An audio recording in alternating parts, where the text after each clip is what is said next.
तो आज हम छानी के बारे में पढ़ेंगे, जिसको हम क्लोज़मा कहते हैं। छानी बहुत विस्तृत रूप से ये भी जो रोग है वो फैला हुआ है, क्लोज़मा छानी,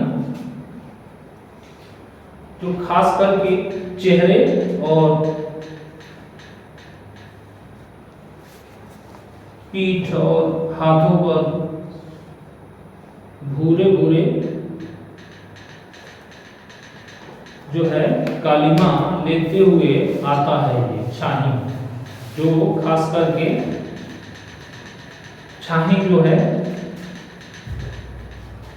चेहरे पे विशेष करके होता है छानी, और बहुत काला नहीं, हल्का काला, और धीरे धीरे इसका कालापन जो है वो बढ़ता जाता है, कालिमा और भूरा भूरा भूरापन लेते हुए होता है क्लोज़मा जो छानी है। बहुत तेजी से ये लोगों में फैल रहा है इस समय, छानी का जो केस है।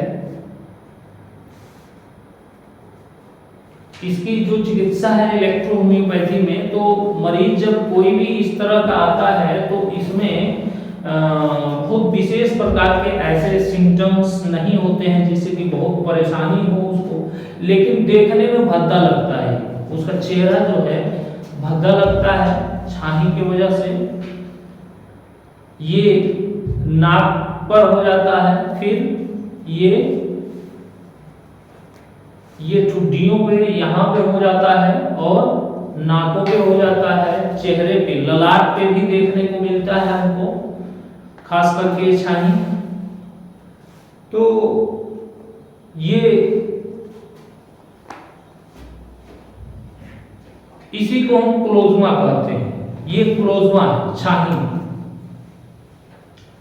अब ये तो मरीज हमारे पास आता है तो ये इस तरह का बताता है, या हम उसको देखते हैं तो हमें पता चलता है इसको छानी जो है वो हुआ। इसके जो कारण होते हैं, दूसरा जो हम प्रिंसिपल रेमेडी लिखते हैं, ये तो सिम्टम हो गया आपका कि काला जो है हमें अपीयरेंस जो है, फिजियोनोमी जो अपीयरेंस हमें दिखता है पेशेंट का वो ऐसा दिखता है, लेकिन जो उसका एक्सप्रेशन, यानी कि ये एक्सप्रेशन के रूप में हमें दिखता है चेहरे पे, ललाट पे हो जाता है, नाकों पे हो जाता है, कभी कभी ये ठुड्डियों पे, ये आंख के नीचे, यानी चेहरे पे किसी भाग में हो जाता है, कभी कभी ये आपके पीठ पे और हाथों पे भी भूरे भूरे कालिमा लेते हुए आ जाता है। ठीक, अब आते हैं दूसरा, जब प्रिंसिपल रेमेडी इसमें लिखते हैं तो कारण पे जाते हैं। तो कारण इसका जो है, मुख्य कारण इसका महिलाओं में जो कारण होता है वो मेंस्ट्रुअल साइकिल का डिस्टरबेंस होना। मेंस्ट्रुअल साइकिल अगर डिस्टरबेंस हो, विकृति हो, या गर्भावस्था में भी देखने को मिलता है, और लीवर इसका एक कारण है, जिसके लीवर गड़बड़ है तो इसके पीछे लीवर भी एक कारण होता है छानी होने का लोगों का। ट्रिकल्स, तेज धूप और हीट, ऐसी गर्मी जो है होती है, जिसके कारण ये देखने में हमें मिलता है। तेज गर्मी में ये हो जाता है। बहुत गर्मी में कोई रह रहा हो, तेज धूप में रह रहा हो, तो उनको भी हो सकता है ये। और ये धब्बे जो है छोटे छोटे या बड़े बड़े रूपों में भी मिल सकते हैं। तो इसमें सिम्टोमेटिक रूप से कोई बहुत बड़ी परेशानी देखने में हमें नहीं मिलती है कि कोई बहुत बड़ी परेशानी इसको है, कोई बड़ी ऐसी दिक्कत है, लेकिन चेहरे की जो सुंदरता है वो खराब हो जाती है, देखने में अच्छा नहीं लगता है और दागनुमा, ये भूरा या काला दागनुमा दिखता है। इसकी कोई परेशानी ऐसी है नहीं कि जिससे कि रोगी बड़े परेशान हो जाता है और रोगी को बड़ी दिक्कत होती है, ऐसा कोई परेशानी इसको नहीं है। लेकिन ये चेहरे की विकृति जो है वो दिखती है हमें। और लीवर और डाइजेस्टिव सिस्टम, लीवर और इसका डाइजेस्टिव सिस्टम जरूर देखना चाहिए इस रोगी का। और स्त्रियों में जो होता है तो उसको उसके जो है मेंस्ट्रुएशन साइकिल या मेंसेस की गड़बड़ी के कारण जो है ऐसा देखने में मिलता है। तो ये तो कारण हो गए इसके होने के। दूसरा हो गया कि लक्षण जो मैंने बताया कि सिम्टम क्या हो गया। तीसरा होता है आर्गन। तो आर्गन इसमें फेस, जो चेहरा है, चेहरे की जो त्वचा है स्किन, वो प्रभावित होती है। यानी कि जो आर्गन हो गया वो त्वचा, चेहरा, फेस इन्वॉल्व होता है इसमें, त्वचा के कारण होता है। तो इसमें जब हम चिकित्सा कार्य करते हैं, रोगी का चिकित्सा कार्य, तो ये 3 आधारों पे ही हम चिकित्सा कार्य करते हैं। यानी कि ऑर्गेनिक रेमेडी, प्रिंसिपल रेमेडी और सिम्प्टोमेटिक रेमेडी। ठीक,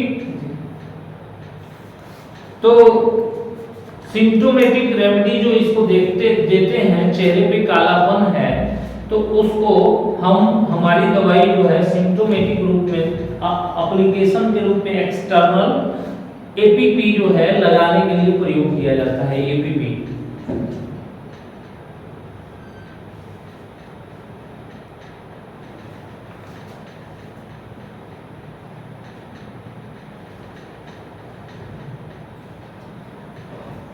और अल्टरनेट S5C5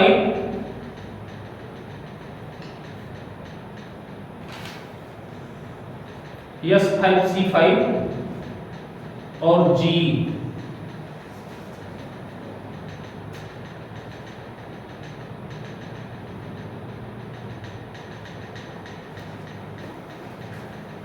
भी अल्टरनेट लगाने को दिया जाता है। अच्छा लाभ मिलता है। वैसे एपीपी से भी अच्छा लाभ मिलता है, एपीपी, ओनली एपीपी से। लेकिन जो छाही वगैरह का केस होता है, छाही या ये फ्रिकल्स, जिसको हिंदी में फ्रिकल्स, जैसे पफदार टाइप लोगों को होता है, या एक और होता है छोटे छोटे जो पीठ पे होता है, हाँ सिउला जो है, जिसको सिउला हिंदी में, यहाँ की भाषा में सिउला बोलते हैं। ठीक है, तो ये भी उसी तरह की कैटेगरी में आता है जो सिउला टाइप होता है। तो उसमें S5C5A2 और S5C5A2 भरवन और YF2, अगर इचिंग है तो YF2, अगर नहीं इचिंग है तो हम S5C5A2 और G लगाने के लिए देते हैं इसमें। तो ये चेहरे से लेकर पीठ और हाथ तक कहीं हो सकता है। तो ये अल्टरनेट 2 दवाइयां हम लगाने के लिए सिम्प्टोमेटिक रूप में प्रयोग कराते हैं। ठीक है, ये लगाने वाली जो दवाई है ये आपकी D4 ही होनी चाहिए, डाइल्यूशन 4 D4 में होनी चाहिए लगाने वाली दवाई, D4 में। उसके बाद हम आते हैं इसके कारण पे। ठीक, कारण और आर्गन रेमेडी पे। तो इसमें जो है अब ऑर्गेनिक रेमेडी और कारण की रेमेडी में आते हैं। तो C1 ऑर्गेनिक, C1A3 और F1, C1A3 दे सकते हैं, C1A3 और F1। और कारण अगर लीवर है तो S5 और हरवन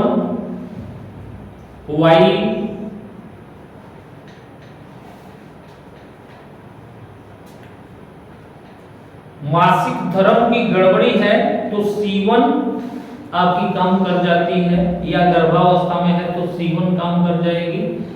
और अगर मेटाबॉलिक गड़बड़ है, पेट सही नहीं है, तो S1 L1 खाने से पहले सूखी गोली में S10A3 खाने के बाद मेटाबॉलिज्म को ठीक करने के लिए।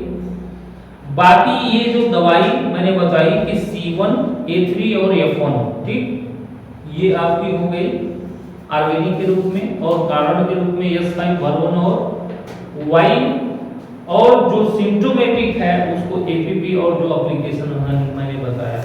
इसका जो ऑर्गेनिक रेमेडी है उसको D6 से, और कारण की रेमेडी भी D6 या D5 से आप शुरू कर सकते हैं, और इस रोग में बिल्कुल 100% लाभ आपको देखने को मिलेगा छाई के केस में। मेरे पास जितने भी केस चल रहे हैं छाई के, लगभग सारे केसों में इसी दवाई से हम आराम लगभग मिल जाता है लोगों को। और आप इस दवा का प्रयोग करके ठीक कर सकते हैं। साथ में अगर पेटेंट दवाइयां देना चाहते हैं तो लीवोवेल और बीरेट्रियोर आप दे सकते हैं पेटेंट दवाइयों के रूप में। लीवोवेल और बीरेट्रियोर।